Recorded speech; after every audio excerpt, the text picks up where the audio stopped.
Okay. Charlie Kirk was not afraid of Kyle Kulinsky. Even though Charlie Kirk never wanted to interact with Nick Fuentes when he was alive, and he was banning Nick Fuentes in Turning Point USA events. In 2019, Charlie Kirk debated Kyle Kulinsky. So I am going to be reacting to this debate. And I don't really have much to say about politics because politics is too easy for me. Because I don't want J.D. Vance or Marco Rubio to be president of the United States. I want the United States to elect its first woman president in 2028. I would much rather have Tulsi Gabbard than Ivanka Trump. I would much rather have Tulsi Gabbard than Ivanka Trump is because I will suffer from Trump fatigue syndrome. Because Trump will be done with his second term, and then if his daughter run in 2028 and win,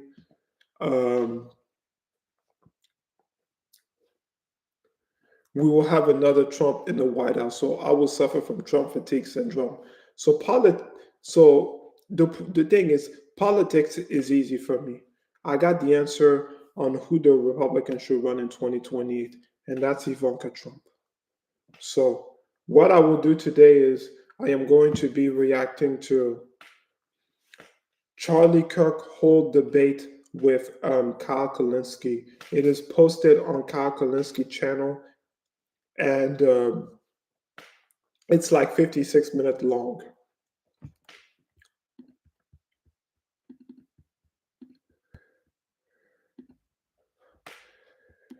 Okay, so I'm just gonna make this. Thank you. Thank you, everybody. And give a big applause to the head of Turning Point USA, Charlie Kirk.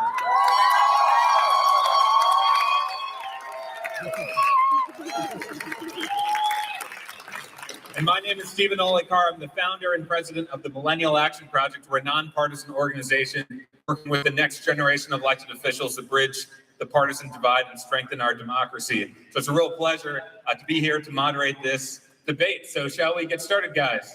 Sure. Yeah. So we have two rules. The first rule is that we will not be shouting over each other so the audience can hear what you're saying. The second rule is that I'm going to pose a question to one of you, and you'll have an opportunity to rebut the last statement, and then I'll give you one more response. You'll have a maximum of 2 responses. That'll help us move on to the next topic. So this debate is going to focus broadly on 3 topics: the economy, culture, and international issues. And we'll see where that takes us. Are you guys ready? Let's do it. Have you guys ever debated each other before? Well, we were on a panel together last year, and the point of the panel was, how are you going? So we actually were able to agree that Saudi Arabia is bad, and locking up people for non-violent. And what I will say is Republican and Democrats will never get along. Yeah, there will be some Republicans that will agree with Democrat 9 to 10% of the time, but Republican and Democrats will never get along. They will always dislike each other for the most part. Violent offenses, a bad thing. So there were some points of agreement. And the death penalty, we agreed. Well, that's right, and the death penalty too. So there were points of agreement, but we'll see. Tonight if we agree as much. Doubt it. We're going to get into some specifics. So I think we're agreeing on too much right now. All right, let's start with the economy. So since Trump has been in office, unemployment has continued to go down. Job creation has stayed at a pretty high clip. On the other hand, there's an issue with wages. Recently, the federal government. This was during Trump's first term, like in 2019. So.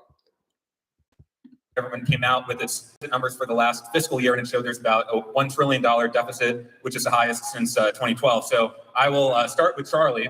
Do you think the Trump economy is doing well for the middle class, given those numbers, doing well for the next generation that might inherit that deficit? And do you think the tax cuts are just a short-term boost of, is it like a sugar rush, or is it going to lead to long-term prosperity?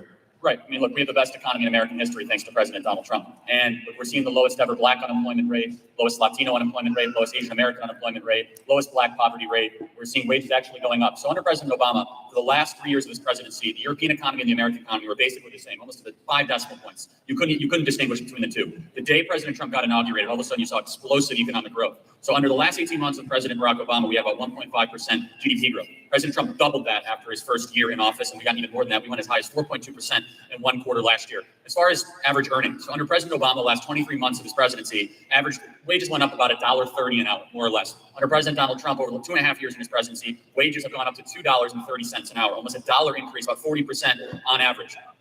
Every single metric you could possibly look to in the economy is going in a positive direction. And it's because of renewal of the American spirit, deregulation of our economy. And the other thing that we don't talk about enough, and something that Kyle, I think you'll appreciate because we both don't like foreign occupation and foreign war, President Trump has finally made this country energy independent, that we don't have to buy our oil as much from the Middle East thanks to what? Fracking, natural gas, and innovative technology that a lot of people on the left want to outlaw and completely get rid of. We are now, in American history, exporting more than we are importing. So we don't have to buy oil from maniacs in the Middle East that hates our guts, and entire civilizations and theocracies want to destroy America. And that's a very positive thing that doesn't get talked about a lot. And look, the broader picture is here, is that the economy is so good that even President Barack Obama is trying to take credit for it, right? I mean, we are seeing economic renaissance, the likes of which is historic. We were through economic malaise under President Barack Obama, and now we are seeing prosperity that is totally amazing. And whoever's the credit for it, Kyle, we can forth, but the results are not to be debated. I have a packet of the most amazing economic success you could possibly imagine. It's a good thing. Lowest Black unemployment, Latino unemployment, Asian unemployment, disabled unemployment, lowest ever Black poverty rate. My favorite statistic, I'll close with this, 6 million people are no longer on food. And now in the labor market, that's 6 million people that don't have to go get food stamps anymore. That was pretty good. That was pretty good. But me, I always say the Trump economy was good. I always say Trump economy was good before COVID, and it was not that good during the pandemic, but it still recovered pretty well in spite of the fact that we were in a global pandemic. And I have my own talking points. Like during the pandemic, the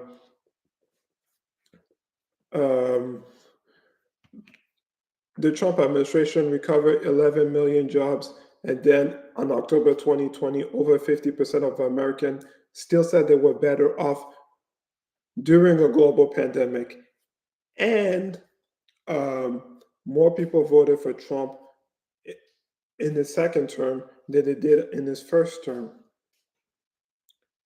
What I will also say is people that will always want to say Trump take credit for Obama's economy. And my counter argument to these people was it because of Barack Obama that the United States was able to have the lowest unemployment for women in 65 years, or was it because of Trump 2017 tax bill? Was it because of Barack Obama that on October 2019, the Trump administration added 50 million jobs for women?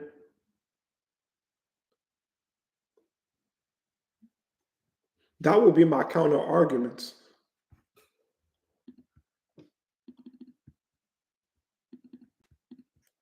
All right, Kyle, response. Okay, so there's a lot there. I'll try to make my short here. I don't think the way that we measure the economy, the metrics that are typically used by mainstream media, I don't think they're good metrics. I think they're absolutely terrible metrics. I think that when you look at something like the unemployment rate, okay, I'll give him partial credit for that unemployment rate going down, but then you also have to give Obama partial credit for that as well, because he just out of the hole of that Great Recession. But basically, listen, the point is, That recession was during was during Obama's first term, when Bush passed the torch to Obama, when Obama won the presidency in 2009. The Great Recession was not during Obama's second term.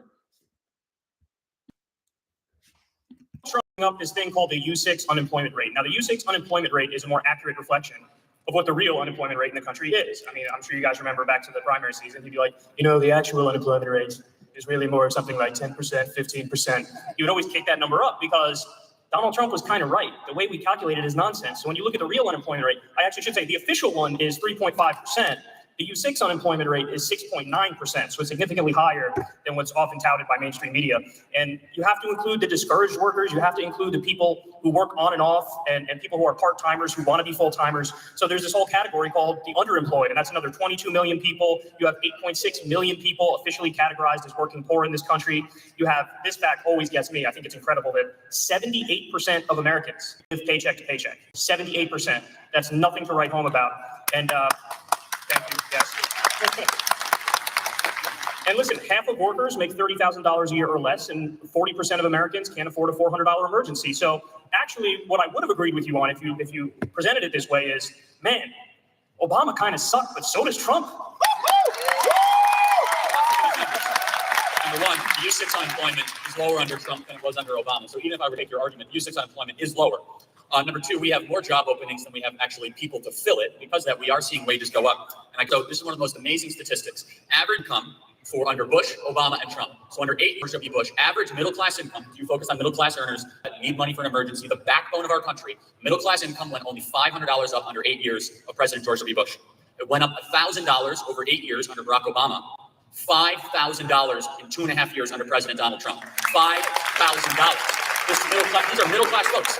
Kyle, you're going to find agreement that people are indeed still trying to get ahead in America. I'm not going to say we're living through perfection, but boy, has President. That's true. The average working family of four got $5,000 in tax break because of Trump 2017 tax bill. Donald Trump created the best economy in America, especially for middle-class earners. And I'll say, you mentioned the working poor. So how does one help the working poor? Is it by taking money from job creators and entrepreneurs and risk takers? You might say yes. I would say no. I'd say the best way to help people that honestly need the help in our society, and President Donald Trump has demonstrated this, is through a robust and booming economy. And that's why one of the most amazing statistics is the poverty rate. I mentioned that. The Black poverty rate is the lowest it has ever been. Poverty is a holistic measurement of income, of debt, of likelihood to graduate high school. The entire picture is the lowest it's ever been in recorded history in the Black community. And that's something really to be said, Kyle. I don't get any politics, so don't bring up Black or Asian. Just tell me what the actual rate is. I mean, that's a good point. But at the end of the day, the unemployment rate was low with Black, Asian, Hispanics, and so forth. How about this? How about urban unemployment is the lowest it's ever been? That's another word for pot, Charlie. That's the same way. That's the same thing.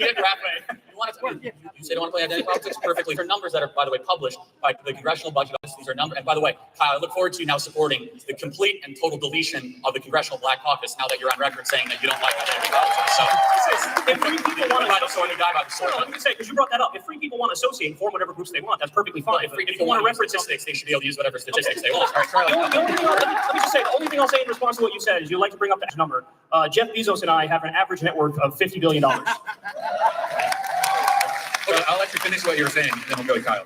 So you mentioned the tax. I'm really happy to talk about 20 million families. So 80 million Americans have an extra $1,000 in their pocket this year, thanks to the largest middle-class tax cut in American history. This is one of the most misrepresented pieces of legislation in our country's history. I have to listen to the Democrats time and time again say this just was a handout for corporations and a handout for the richest of these. That is correct. The largest, most successful middle-class tax cut in American history. In fact, a family of four with an annual income of $70,000, which is the median family income in America, saw a tax cut of more than $2,000, a 58% reduction in taxes, thanks to President Donald J. Trump. And so you care about middle-class workers. I care about middle-class. President Donald Trump has actually delivered results and success for the people that we. Yeah, and one of the lies that the left like to say is when they say is tax cut only benefit the rich. No, it doesn't benefit the rich. It benefits the rich and the middle class. So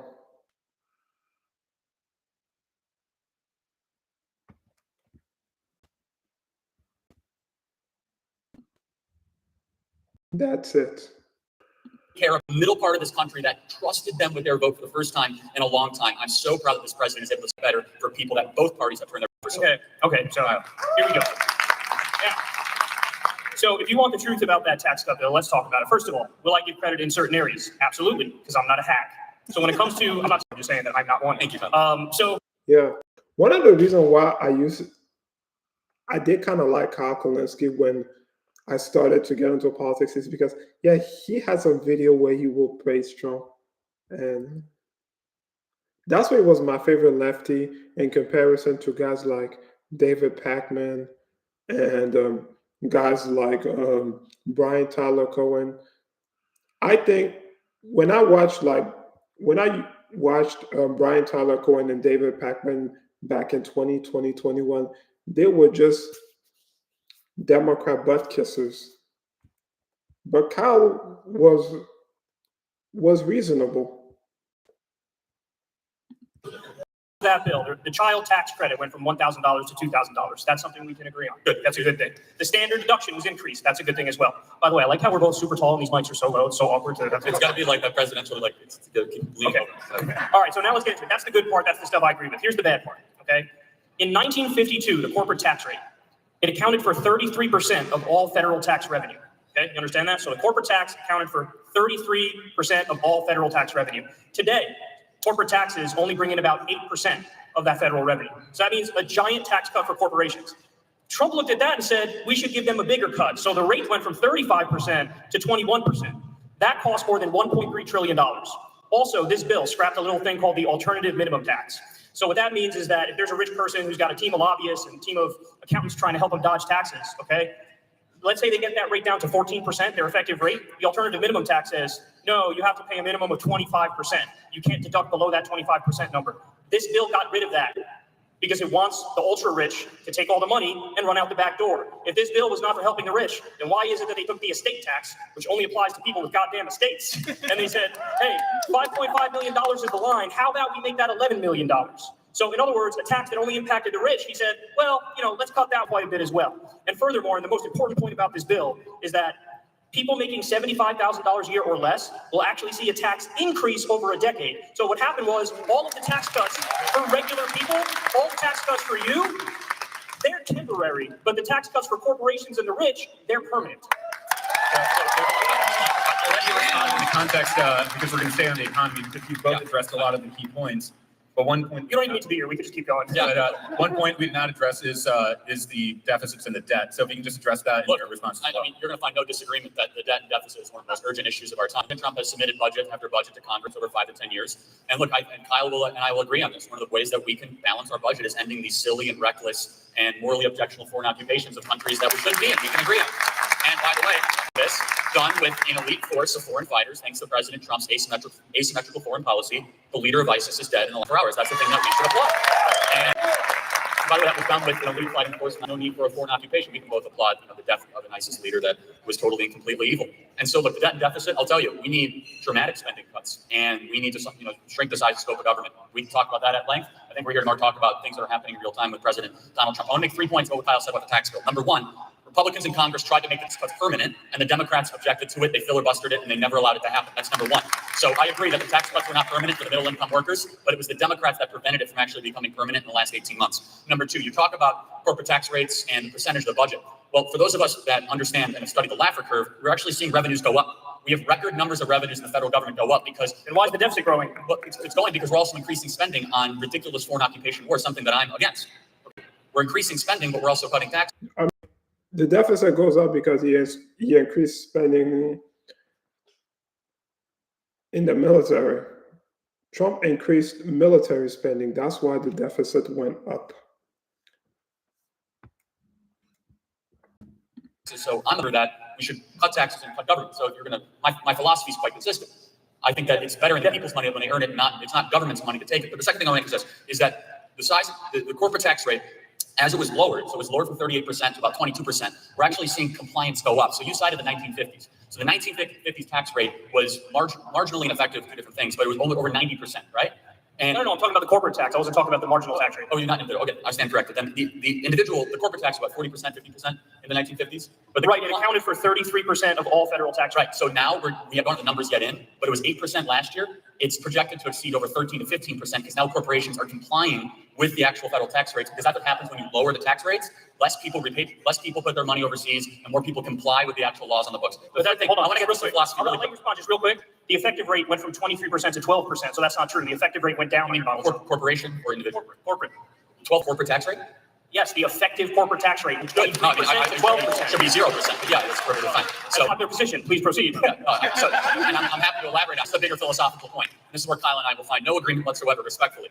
Is it our money or is it government's money? And that's a really important discussion to have, because you frame this as the creation of wealth is somewhat of a bad thing. I'm not going to try to mislabel what you're saying, but just because someone got rich does not mean anyone got poor. In order to get rich in a market society, means you have to employ people, you have to have a good idea, you have to voluntarily sell it over a long period of time, people have to purchase that product, you have to continue to prove yourself, you have to probably buy property or rent property, you have to get money flowing through the economy. Just because someone got rich does not mean they went around and stole the money away from people. Wealth creation in a market society requires innovation, entrepreneurship, something that makes every single person in this room richer. So when someone gets rich in a market society, they did not pillage and plunder and get that money with putting guns to people's heads. Instead, they were creative, they were entrepreneurs, and they were innovative, something that should be rewarded. And so that's where the philosophical difference is. You look at wealth creation as something that might be bad. I don't want to mislabel it, but your preferred presidential candidate says billionaires should not exist. I believe that every single one in this room that is using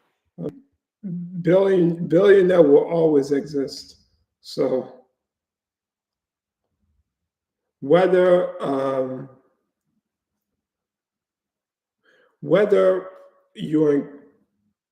we increase the billionaire tax bill or not, billionaire will always exist. an iPhone that goes to Amazon.com and uses Google and Facebook. Your life has been made better thanks to the profit center that only someone that can become a billionaire is made possible. A market economy is the greatest, most assured way to create wealth for all people. Socialism is much more about hating the rich than helping the poor. I yield my time to Kyle. Okay. Well, allow me to steal from your favorite, well, he's president now, but wrong. So, look, I just want to test your theory real quick on wealth creation here. So I'm going to give you two facts. I just want a yes or no answer. Jeff Bezos has over $150 billion. There are 50,000 homeless veterans in this country. If you could take 1% of his money to end homelessness for veterans, would you do it? I hope he gives it voluntarily. I will not put a gun to his head. That's a no. I'll tell you why. First of all, that's a false choice. That's a false choice. Let me tell you why. It's a thought experiment. Because we have spent hundreds of billions of dollars to try to solve homelessness by taking money from the rich over the last 40 years. You want to solve homelessness? Stop electing Democrats. The city likes Los Angeles. Donald Trump is president. He's got 500,000 homeless people. That makes no sense. I don't actually love Amazon or Jeff Bezos, but you're starting to make me like him even more throughout the course of the debate. Jeff Bezos did not make his money going around city to city with automatic machine guns stealing money away. Half this room probably uses Amazon on a weekly basis. You have to be innovative. You have to be an entrepreneur. He employs hundreds of thousands of people in an extraordinarily competitive market. He did not get it by being a robber baron. That's how you get rich in countries that are socialist countries. You get rich in a capitalist society. You must have a good idea. People in that idea and continue to purchase that idea over a long period of time. There's this thing called a social contract. Oh, it's a very simple thing. When did I sign that, Kyle? I must have missed it. Okay, well, you can go live in Somalia where they have none. Good All luck. right, so you believe in the Soviet theory that all of us are nothing more than a collective. I disagree. I didn't say that. I said there's a social contract. Who do you think wrote the social contract theory? Well, I thought you liked the Constitution. I thought you liked our Right, the Constitution that talks about this is so important.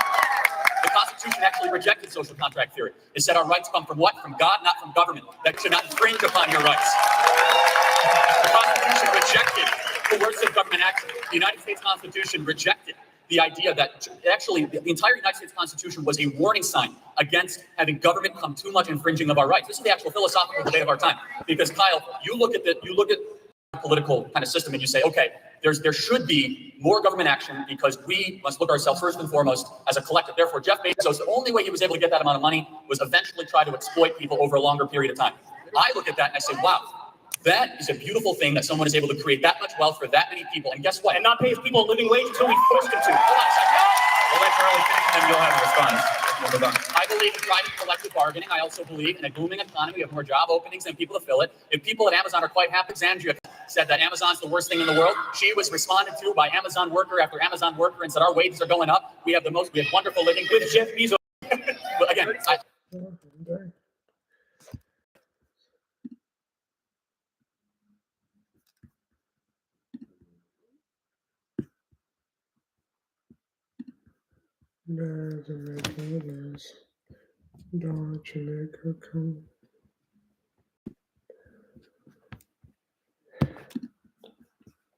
I want to make myself perfectly clear. I'm actually highly critical of Amazon. I'm really glad they didn't get the $10 billion taxpayer-funded contract for their company. However, I will take a definitive stand against the demonization of wealth creation in our country. Because Nobody's doing that. You're talking to yourself. Well, your preferred candidate says billionaires should not exist. Yeah, but you know what that means, Charlie? Somebody could have $999 million and they're still really rich and they're going to be okay. And we can get people health care and we can get people college. So let's talk about it. The rule should not be how do we not have billionaires. The rule should be how do we create $22 trillion of wealth in this country? Is it because we have the most people? No. Most natural resources? No. It's because of a market economy that embraces risk-taking entrepreneurship and the individual.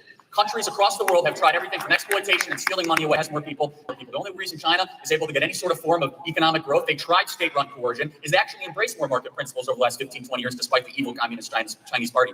Kyle, here's the question I have for you. Do you believe when people create a certain amount of wealth from Facebook or Google or Apple or Home Depot or Amazon, the companies that everyone in this room use, Coca-Cola on down, do you believe that's inherently exploitation, or do you believe that it get that through voluntary transaction and enriching people all the way along? I don't believe it's inherently exploitation, but I also believe we need rules and we need referees. And I also think I see shades of gray where you see black and white, and your whole thing is like, oh, the free market is so great, it's so wonderful. No, hold on here, because I'm actually the real moderate on this, because I think sometimes the answer is the free market, and sometimes, yes, the answer is government. Government is not inherently evil either. Government has done a lot of good things. I mean, so look, but it shouldn't be controversial. If you believe in having the military, you believe in the government. If you believe in you believe in the government.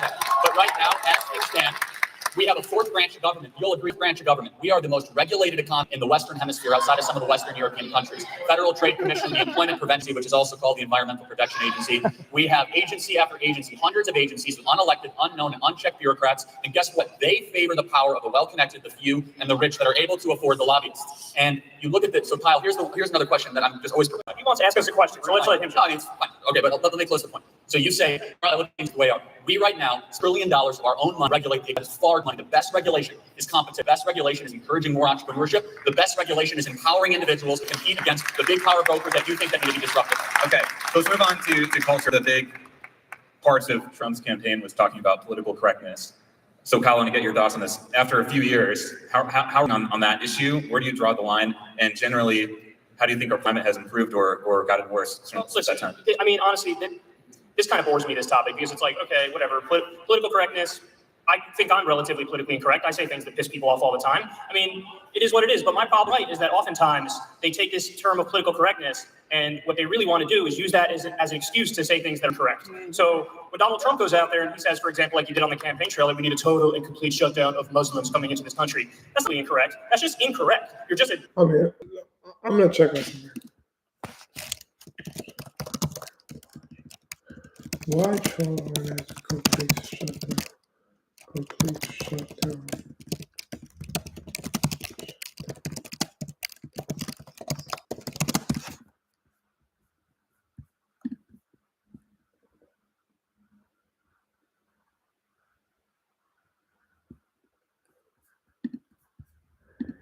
I mean, Trump, so I just looked at Google and it said Trump called for total and complete shutdown of Muslims entering the United States during his 2016 presidential campaign, primarily due to stated national security and counter-terrorist concerns.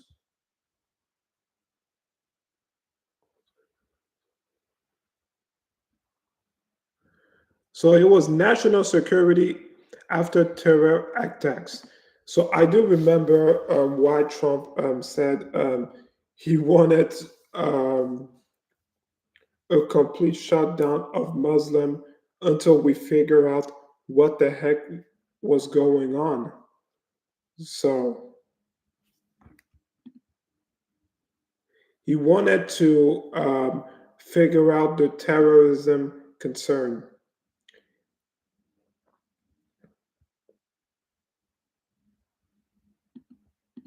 So that's what it said. So here.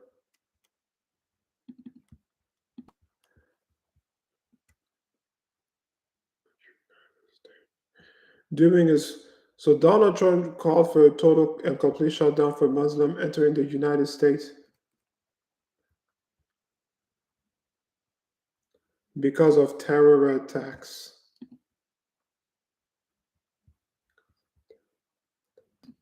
Okay.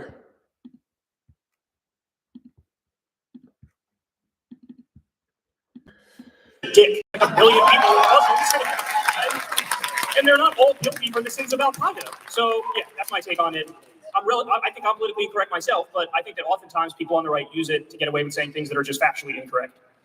Charlie, so I guess the question is, are we more or less politically dependent? I mean, I don't know if it was correct, so it's whatever.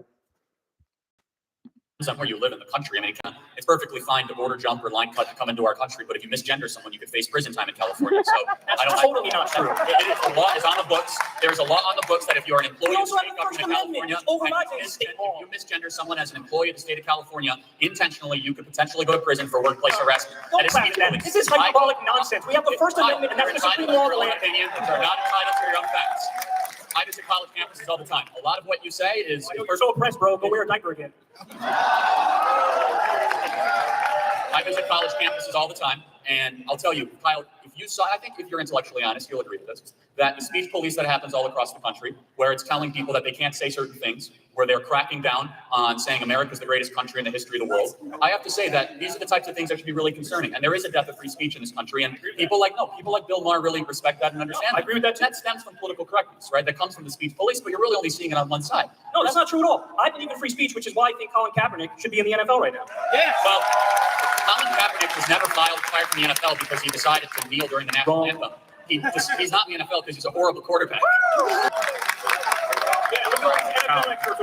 If Colin Kaepernick was any sort of decent quarterback and not throw 14 interceptions and only 8 touchdowns in his last season with the Francisco 49ers, of which they are now undefeated thanks to Jimmy Garoppolo doing a lot better than they were under Colin Kaepernick. This is very interesting. Do I believe that Colin Kaepernick had a right to be a fool and kneel during the national anthem? Absolutely. Being civilly disobedient is a right. But you know what? I also have a right to call him unpatriotic and disrespectful for kneeling during the national anthem. Excuse me, why is it that when left-wing people protest and when they dissent, all of a sudden it's unpatriotic and you hate America? Why can't it just be, no, these are my ideas and I think these country, even if you don't agree. See, I'm willing to grant you that whatever you say, you actually are saying it because you want to fix the country. But why is it that you don't give lefties that respect? All of a sudden when somebody on the left, you think, oh no, it's because you hate America. That's why you're saying X, Y, and Z. Well, I'll tell you exactly why.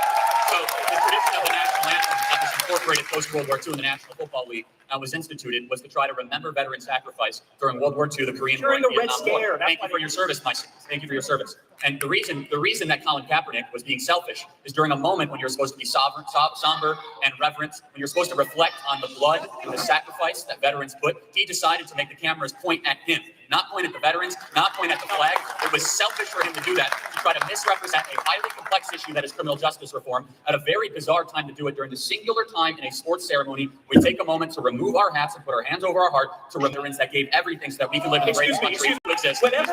Whenever there's something that happens, like in Ferguson, Missouri, there's a police brutality case, and then people riot, like Charlie destroy buildings. Yeah, I'm but what do you say when that happens? They go, you know what? My only issue with these people is if only they would protest police brutality through peaceful methods, I would be okay with it. And then Colin Kaepernick does exactly that, and you. No, again, I said he has a right. I also have a right to critique his decision. And so the mayor of Baltimore during the movement, while all this was happening, remember she said, give our people space to riot. I mean, there's nothing admirable about destroying property when you're trying to protest injustice or brutality. I'm not sure what kind of argument Charlie thinks. I agree with Charlie Kirk on this one. You shouldn't protest. You should not protest. You should not riot while you protest. I agree with him on that. The point right over your head. I agree with you. Rioting is bad. That's why I think what Colin Kaepernick did is good, because he's protesting through peaceful means. Of course. So I'm saying he was being a selfish individual that was all about himself. That was also about veterans. So we're talking in circles here, broader about political correctness. I'm not the one that's going to say Colin Kaepernick should not have a right to do that. In fact, I defended his right to be incorrect and his right to be selfish and his right to be wrong. That's what makes this American experiment. So I will say this, and kind of the rise of political correctness and the rise of division in this country, you only see political violence predominantly on one side, and that is Antifa. You do not see Trump supporters waiting outside Andrews rallies, punching them in the face. You do not see people wearing MAGA hats, assaulting gay journalists in the streets of Portland where no people are arrested. You do not see people wearing nationalist terrorism, punching people in the face.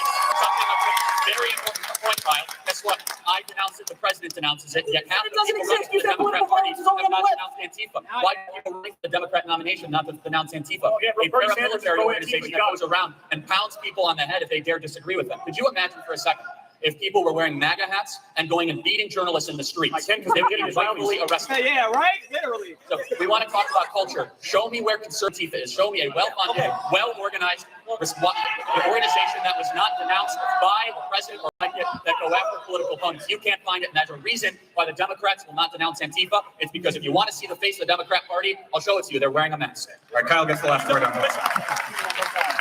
Charlie, you're not debating the Democrats. You're debating Kyle Kulinsky. If you just asked me, it would have been very What do you simple. think of Antifa? Do I denounce Antifa? Yes. I denounce political violence. But I think it's really interesting that you started this whole rant by acting like political violence is only on the left. That's the dumbest fucking thing I've ever heard in my life. So show me a singular instance where there are people wearing MAGA hats waiting outside of a leading Democrat. I'll do you one better.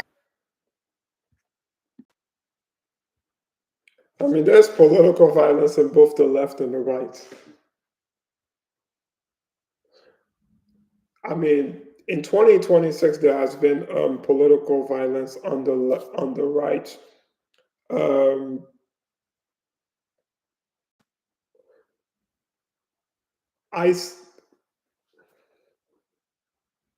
ISIS, no, not ISIS. What do they call? Like, I forgot what they are called.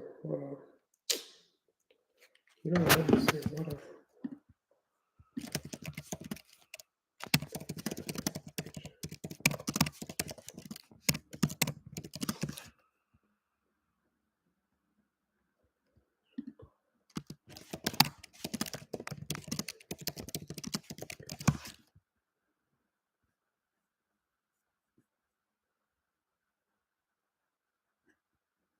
Yeah, I mean, there has been some sort of violence between ICE agent and American citizens, but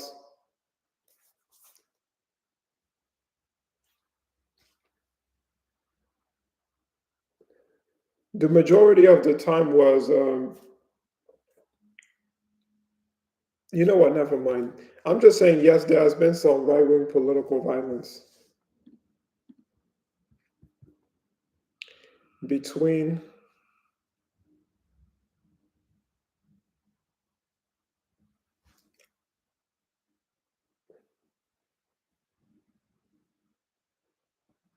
I mean, political violence was mostly on the left.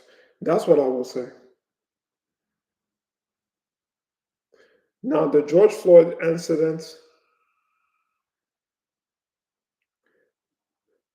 George Floyd did not want to follow the police officer command to get on the car.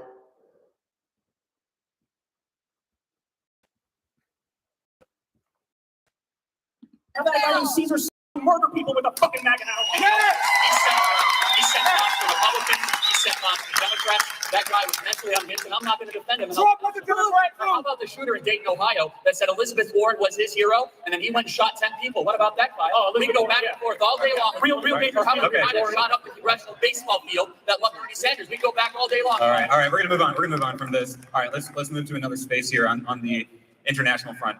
Right. One of the big issues today is the issue of foreign corruption and influence in our elections. So I'll start with you, Charlie.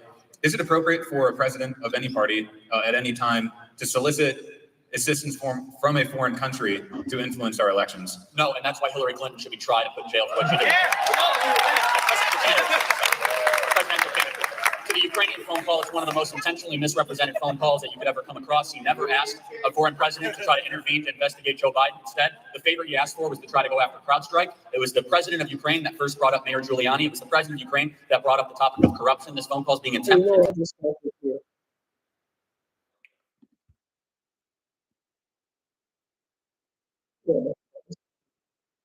A lot around this, and so we're talking areas. I think we should. Oh wait, we are looking into the origins of the Russia investigation of Fusion GPS, which is now a criminal investigation, and we'll see what happens. Kyle. Okay, so we're almost there, Charlie. You were so close, but so far at the same time. So, okay, you're actually correct about one thing you said there. Hillary Clinton did indeed try to get foreign help in the election against Donald Trump with Ukraine. But I don't know why you have to be so hacky when you say Trump didn't try to do the exact same thing. That's exactly what he did. So show me in the transcript, where did he do that? There's a reason why Donald Trump's only response now is there was no quid pro quo, no quid pro quo at all. Because that's his only dodge, because he was obviously trying to get through as well on Joe Biden. Show me when he did that. He was asking the president to go after CrowdStrike, which was foreign meddling in our own election. He never, ever said, ever. He was talking about charisma, and he was talking about the money.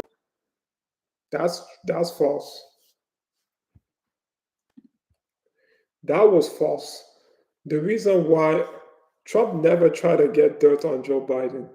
Joe Biden and Hunter Biden were doing some dirty business deal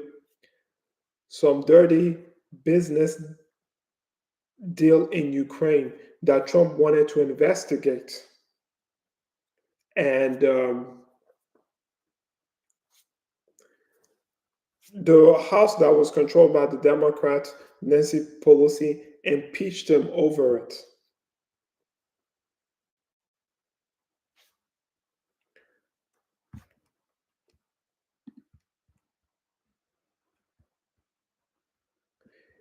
They impeached him for it. Trump never wanted to get dirt on Joe Biden.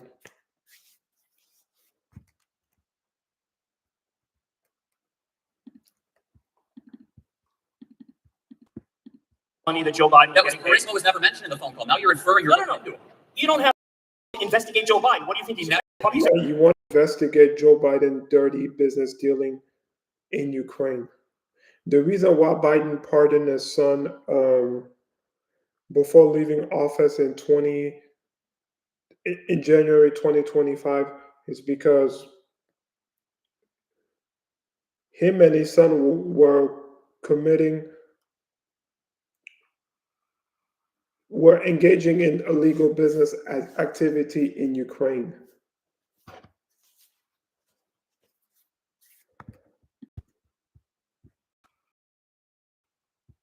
And Hunter Biden should have went to prison for that. But Biden pardoned him.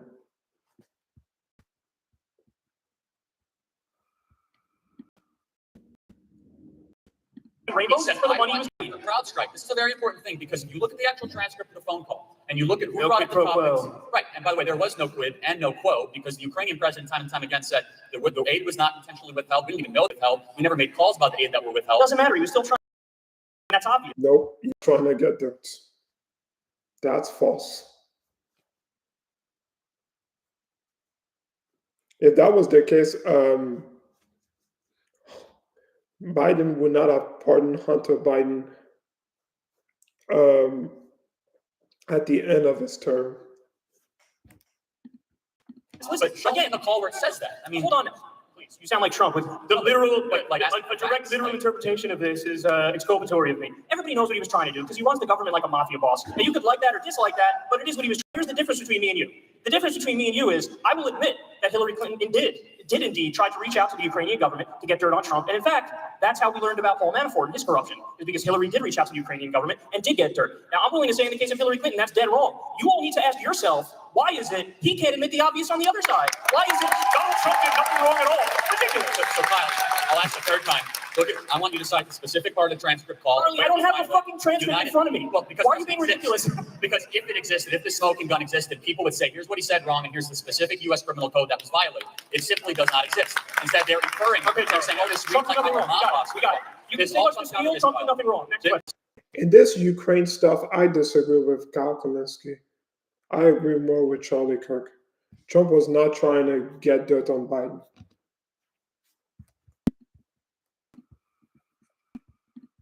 Spring of 2016, the media talking heads were floating out impeaching Donald Trump. Before he was even elected president of the United States, impeachment was ramped up. And Kyle, you totally and completely agreed with this. I know this, that there was something so suspicious and so immoral and so wrong. So Allan Lichtman actually correctly predicted that was going to get impeached. After Allan Lichtman predicted that Trump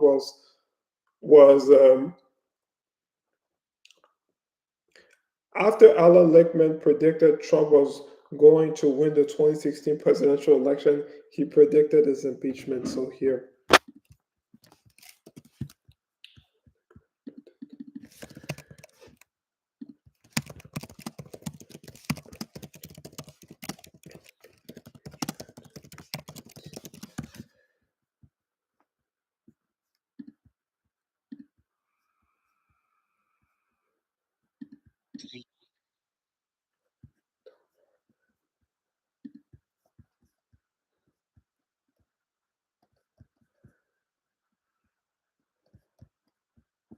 So, CBS News.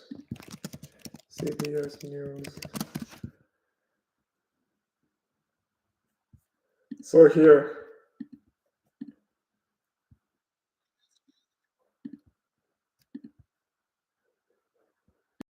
so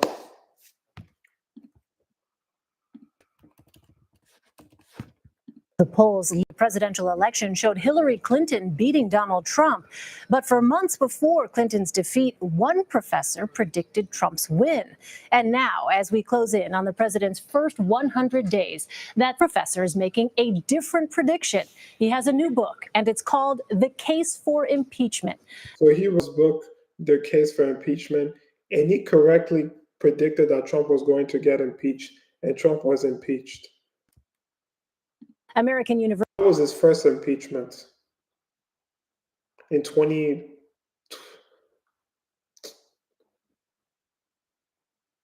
Okay, when was Trump impeached?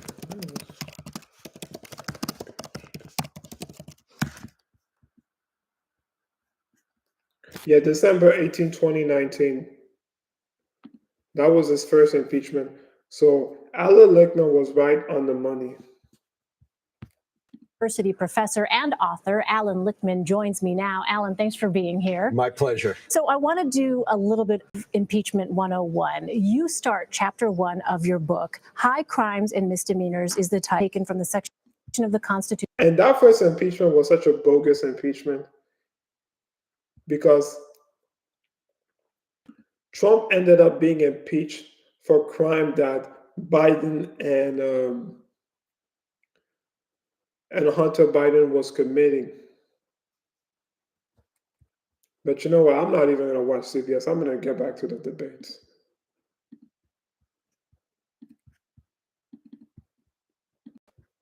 And our own president to plant information, to use the Democrat National Committee to collude with foreign adversaries, to lie to a FISA court judge, and spy on a political opponent that you might disagree with. And I hope justice will finally be held with that. However, Kyle, I understand that there's pent-up anxiety and dissatisfaction with this president because he won an election that he wasn't supposed to win. However, that does not give to misrepresent what he has done. And the Democrats swing and miss for 2 years. I was promised some sort of big revelation of the Mueller report. Oh, Mueller is coming, $30 million taxpayer-funded investigation, and they found absolutely nothing. As soon as the Mueller investigation ended, they went to the investigation. This goes down to one very, very two. One, they have not accepted the democratically elected president of the United States. He's not supposed to win. Number two, they hate Donald Trump a lot more than they love America. So you know, I'm not saying you. I'm saying the general thing. Listen, thank you for inviting me to the Charlie Kirk monologue night. I really appreciate it. Right. Okay, so let me respond to that. I'll sum up what he just said in a really simple way, and you won't have to sit through it all. Donald Trump, good. Democrat, bad. Very high-minded, Charlie. Thank you. Here's the difference. I'm willing to admit when Democrats do something wrong. What Charlie Kirk will not admit on this stage here tonight is that Donald Trump owns a hotel in Washington, D.C. Yes. And oh, would you look at that? The Saudi government just happened to funnel him $300,000 through that hotel. Oh, would you look at that? Donald Trump just approved a multi-billion-dollar weapons deal that goes to Saudi Arabia. That's a good point. Very good point from Kyle Kulinsky. They're committing a genocide in Yemen. Now, hold on. Now, I get the sense that if I gave you that exact set of facts, and it was the fucking Clinton Foundation, yes, you'd be pretty fucking pissed off. But when Donald Trump is stuck, it's you. All right. You mad, bro? Okay. Oh, damn right I'm fucking mad, because you're not willing to criticize him for fucking anything. So, all right, Charlie, I'll let you respond. Hold on, let me add another dimension to this because Not protest too much, I think, is how the old okay. goes. So this has been framed in the lens of corruption. Yeah. And so we've talked about what Biden's son did. So how do you weigh the corruption of what Biden's son did with what the Trump kids are doing internationally? Do you put them on the same level? Yeah, I'm happy to respond to that. Also importantly, how do we fix that in the future? How do we prevent future kids of politicians from profiting off their offices? Yeah, if you're looking for someone to defend Saudi Arabia, you know this, Kyle. I'm not going to do that. I think that our inside-out alliance with Saudi Arabia has been a mistake for the last 20 or 30 years, and they've misdirected us throughout the Middle East. And no, I don't support their proxy war of Yemen. So there I am disagreeing with something. What about the $300,000 that went to Trump? I'm happy to respond to that. I think it's laughable. be honest. When a guy has a net worth of $3 billion and has hundreds of millions of dollars going through his entire international organization, that somehow he's influenced by $300,000 at a DC asset hotel to approve a weapons deal. I mean, if that, there you go. You're the conspiracy theorist if you think that's actually like, oh, I'm going to look at Saudi weapons deal because my companies do hundreds of millions of dollars, and I don't know, the Saudis bought did $300,000 in overs in hotel nights. Let me go to Joe Biden. Kyle has similar distaste for the Biden family, so I'm not going to loop him into my critique here. However, conventional Democrats are protecting Joe Biden and yet trying to parallel against Trump. Here's the big difference. As soon as Biden took office in 2008 as vice president, Hunter Biden went forth and sought international deals. He went on a board in Burisma that he was totally unqualified for, that he didn't speak the language, he had no territory or region, he had no understanding of natural upstream development, earning $80,000+ a year, not to mention his deal with the Chinese, where he went on Air Force 2 halfway across the world. The Chinese officials in 6 days later secured a $1.5 billion investment deal for his fund, in which he was uniquely unqualified to run for. What's the difference with the Trumps? The day that he became the president of the United States, they stopped all international business deals. They did not sign one new deal. The only international business that they did were deals that were on the 5+ years more. Kyle, you're entitled to an opinion, but you're not entitled to your own facts. I know, Charlie. Nice political talking point you got there. Who'd you get that from? I mean, Charlie Kirk used the same line Mike Pence used against Kamala Harris. I remember when I watched the vice president debate in 2020, Charlie Kirk used the same line as Mike Pence. You're entitled to your own opinion, but not entitled to your own facts. But listen, bottom line, I hope everybody looks this up. Money Jared and Ivanka made since Donald Trump became president, $83 million in 1 year. If you think there's nothing wrong, I got a bridge. And they also made money from the Saudis. Good point from Kulinsky. And Jared and Ivanka made millions of dollars from the Saudis while Trump was in office. These were previously owned assets. They did not sign one new deal since they were in the administration. Point to me one new deal the Trump family signed since Donald Trump. You don't make $83 million in 1 year without being a grab bag of corruption. Like, you know this. The Kushner companies that own some of the most valuable assets in New York, that income was deals that were already signed, dreams that were already established. The Bidens, the big difference, as soon as his dad became president, he said, it's money time. He went to Burisma. He went to Hungary and did some very questionable legal coming out right now, and he got $1.5 billion from our greatest enemy, the Chinese, into his own fund because he took the Chinese on Air Force 2 halfway across the world. That is morally objectionable. If the Trumps went to China and came back with $1.50, the media would publicly crucify them. They have done nothing of the sort. So, as we respond to that, let's get to the second part of the question, which is how do we actually fix this? How to prevent kids of any president, regardless of their political party? The way you fix this is you have intellectually honest people call out corruption where they see it, whether it's on the Democratic side or the Republican side. Somehow I can see it on both sides, where I think Daddy Trump did nothing wrong. Look, I'll ask you again, Kyle, show me one. The only thing that I don't think Trump did wrong was investigating Hunter Biden and Joe Biden corrupt business dealing that they were doing in Ukraine. I don't find that wrong.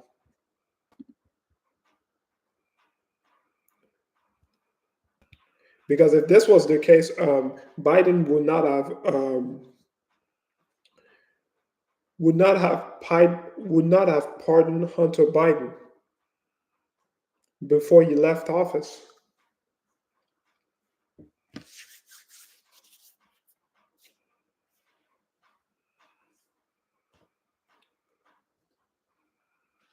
If it was not, if it was Trump trying to get dirt on them by investigating their business dealing, then Biden would not have pardoned Hunter Biden before he left office, before his term ended in January 2025. One deal that they signed. My dude, I don't know if you're listening or not, but I said very clearly, you don't. Okay, are you going to let me talk? Just name a deal. Are you going to let me talk? You don't you make $83 million in one. Daddy is president. Oopsie. Right. So their income was $90 million and $95 million. They did business before they. Kyle is making a good. This part when he said Jared and Ivanka made $83 million while they were part of Trump's first term is actually a good point.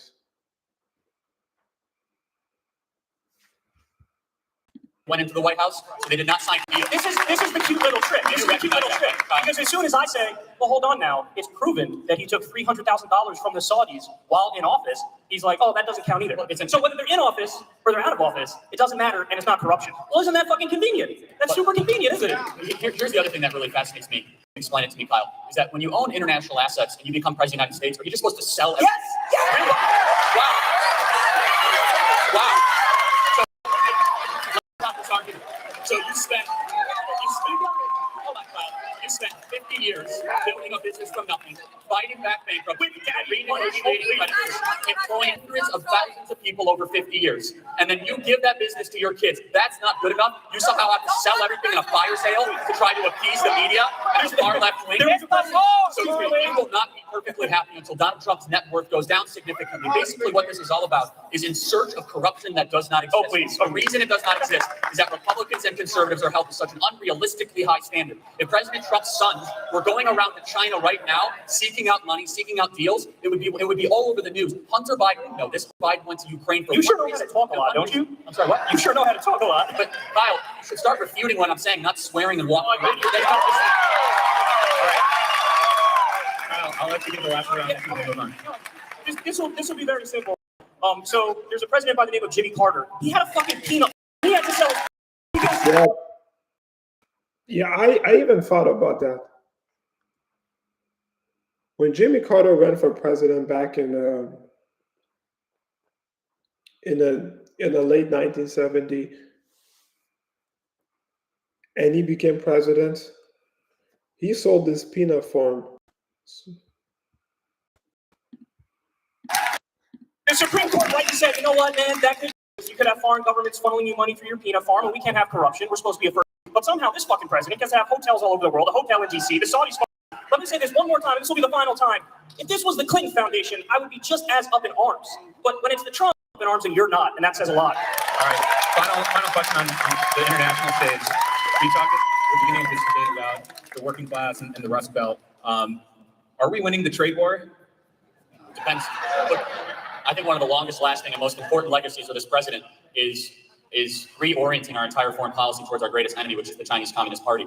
Both parties, Bush and Obama together, had a bipartisan agreement to try to continue to allow China to dump products into our country and hack our cyber grids and build Confucius Institutes on our college campuses while middle America was continually disenfranchised. And guess what? There's going to be I believe, struck on trade with China very, very soon. And China has been screwing the world for so long. They have the world's second biggest, still classified as a developing nation. They're allowed to pollute unrestricted without any sort of oversight whatsoever. And this president, I think there's a lot of bipartisan agreement. I think you'll agree with this, Kyle. Reorienting our entire foreign policy and our entire national conversation against the rise of China. And guess what? I totally stand with the people of Hong Kong, unlike the National Basketball Association that just wants to continue becoming them. And so, look, I think absolutely, and we've already seen President Trump renegotiate NAFTA, yet Nancy Pelosi refuses to move the USMCA through Congress. We've seen President Donald Trump sign a historic trade deal with Vietnam, sign a historic trade deal with Japan. And guess what? I'm a big believer in bilateral trade deals. I think the Trans-Pacific Partnership, my goodness, NAFTA, TPP, all this stuff should be blown up and done bilateral trade deals one by one, and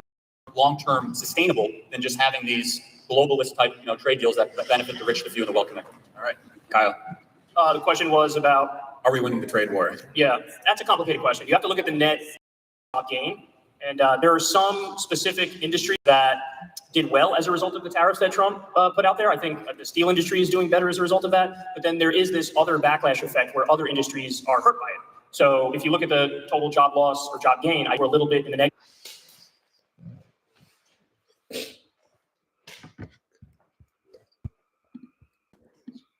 So I think there's a case to be made that we're not winning the trade war. However, I will say I actually don't disagree with the idea that you have to do something, because this country has absolutely been destroyed since our manufacturing base was just gutted. And that has to do with NAFTA, that has to do with permanent normal trade relations with China, that has to do with all these trade deals. I mean, just point blank period. It was all the rich and the corporations, and it screwed over workers, and we should have never done those deals in the first place. I think that's one of the main reasons why Donald Trump won, is because he went to the Rust Belt and he told those people, I'm going to bring your jobs back and all this stuff. So, yeah, it's a complicated question. I think we need to do something on trade. I don't think I trust Trump in the exact going about dealing with it. All right, so final question here, and we talked about backstage, and it's not really a point of debate, but something I think you've all heard through all of it is a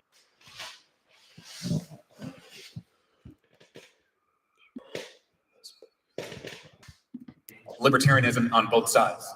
You've talked about being kind of a libertarian left, and you have some libertarian tendencies. How do we, and that leads to some unexpected areas of common ground like we just saw on the trade issue.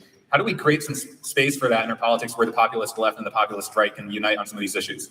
Yeah, so I think we're actually already doing that, because you could see that, for example, Mike Lee, Republican senator of Utah, and Bernie Sanders, they work together to use the War Powers Act to basically try to stop us from arming Saudi Arabia and helping them facilitate a genocide in Yemen. So you do have, exactly, that's right, that's a really good thing. So, you know, you do have points of agreement when it comes to war, where we can work together, and you do have points of agreement when it comes to the drug war, for example. You know, I want to free every single nonviolent drug offender in this country. You know, I also want to legalize marijuana. I want to decriminalize all substances, because, listen, it really is it's a personal issue. And if anybody has problems with it, they should be getting treatment. They should be getting rehabilitation. They shouldn't be locked up. So, yeah, there are points of agreement. I think when it comes to social, Charlie and I will agree, insofar as you fully do agree with non-interventionism on foreign policy and basically a hands-off approach to, you know, cultural issues and social issues. Yeah, and look, so here's one thought exercise, and I do want Kyle to have, I know we're running out of time, but we'll agree, but totally agree with everything on foreign policy. We're more in agreement that we should train foreign policy. Drugs, I wouldn't, boy, that's too far for me, but I do think decriminalization of certain substances is perfectly fine. But here's what always perplexes me, and Kyle, backstage you called yourself a libertarian leftist. Is that a correct way? It's a fair categorization, or populist left. Okay, so here's something, and maybe you can explain it to me. I'm skeptical of government in all forms. So I'm skeptical of the government that locks up the people that are wrongly accused, skeptical of the government that declares war on the country that's incorrect and invades the sovereign country. That's also why I want to restrain federal bureaucracy and federal regulation. If you don't trust the government, Kyle, why do you want the government to run our healthcare and take all of our guns away? Good question. That's actually a very good question. I'm more than happy to answer it. So it's because I'm also, and so I believe in, you know, what I can see, what is evidence-based. And when I look around the rest of the world, it's just a fact. The rest of the developed world, particularly in Scandinavia, they kick our butt when it comes to healthcare, when it comes to education. Ultimately, I do want to maximize freedom as much as possible. I'm also pragmatic in the sense that I'm not going to stubbornly refuse to improve our healthcare system when the studies. I see that we're ranked number 37. I see that the UK and France are routinely ranked in the top 5. The rest of the Scandinavian places are in the top 5. They don't have a fucking cinder block where my head is supposed to be. I know that there are some things government works, and we should indeed have more government in those areas. You want to get rid of the federal minimum wage? Oh, I want to. Well, the Scandinavian countries, except Finland, have no federal minimum wage. That's, but yeah, so tell them why that is. That's because they have unionization for everybody. Exactly. Sweden has, I want to close this point. Sweden has universal school choice. They have higher degrees of economic freedom in Norway, Sweden, Finland, Denmark than in America. They have, like I mentioned, they have no federal minimum wage. There's also some bad things in the Scandinavian countries, like a 200% tax on cars, like a 22% VAT tax and sales tax, like the average income tax, 48% for the middle class, not the rich. But by the way, the other thing that always perplexes me, and I know we're running low on time, is that Senator Sanders, your preferred candidate, wants to keep it in the ground and has a big war on fossil fuels. However, it's the Norwegian Sovereign Wealth Fund that has been funded primarily through North Sea oil, natural gas, and fracking, the resource that the left likes to demonize. But the final thing I'll say is this. Do you want me to answer that or no? I think we're running. How much time do we have? But we do got to wrap it up. The last thing I'll say is this, is that I'm concerned with the use of government power. I don't think you can pick and choose where you want government big and government small. I'm skeptical of government power when it comes to them confiscating our guns, running our healthcare, running our education system, and telling private business how to operate. I believe in the rights granted from a creator, not from God. And finally, I just find it interesting that people can say, I want government to be totally in control of things that matter most, but not in control of other things. I find that highly ironic. Either trustful of government or distrustful of government. I will always err on the side of freedom and liberty, not bureaucratic, corrupt government. All right, last word. Listen, that's fine. Listen, you can categorize that however you want to categorize it. I'd call it nuance. I'd say, I can see places around the world where government works better in certain areas, and I can see places where I want less government. For example, another point of agreement we would have is on the NSA. I don't want the government spying on us every which way. So, but to answer your question, brought up the Sovereign Wealth Fund and how that's funded through fossil fuels, which is true, and that's a decent point. However, what I would say is, listen, man, we got to get serious. And the bottom line is, there are inevitable patents and an economic boom just waiting to happen when it comes to green and renewable technology. And I want a Green New Deal, emphasis on the New Deal, millions of jobs to this country, living wage, and make sure that we run the future, that we are the leading country moving forward. And I think that we could all win if we go down that path. All right, guys, let's give a big round of applause for Kyle and Charlie. And give a round of applause for Politicon. Thank you all so much. Have a good night. Yeah, Kyle Kulinsky and Charlie shook hands. They shook hands and they hugged. So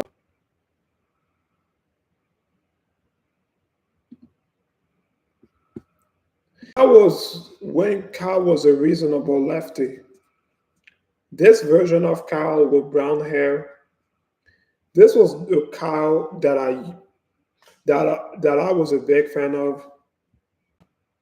Brown hair Kyle.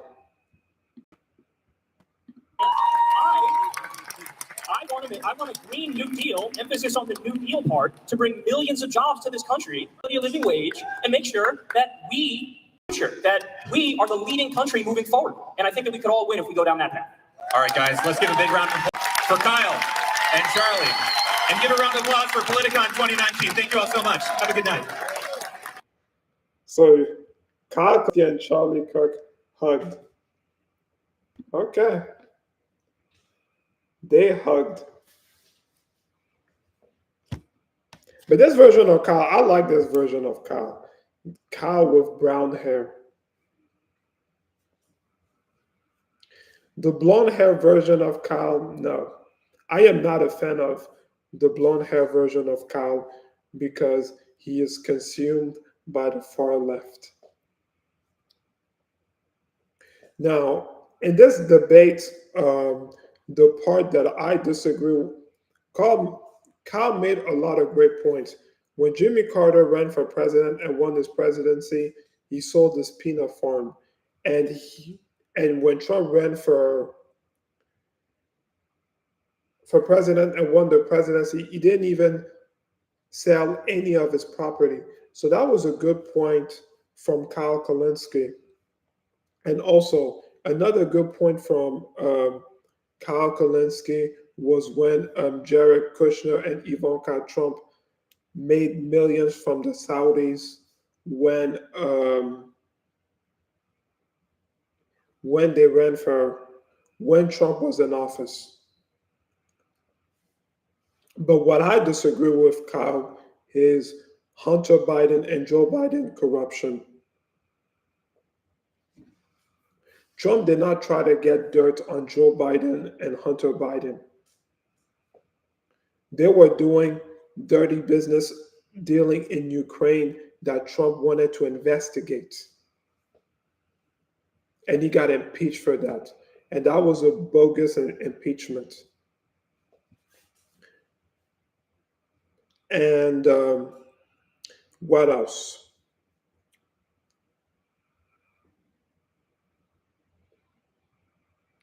And if this was Trump allegedly trying to get dirt on Hunter Biden and Joe Biden, Biden would not have pardoned Hunter Biden.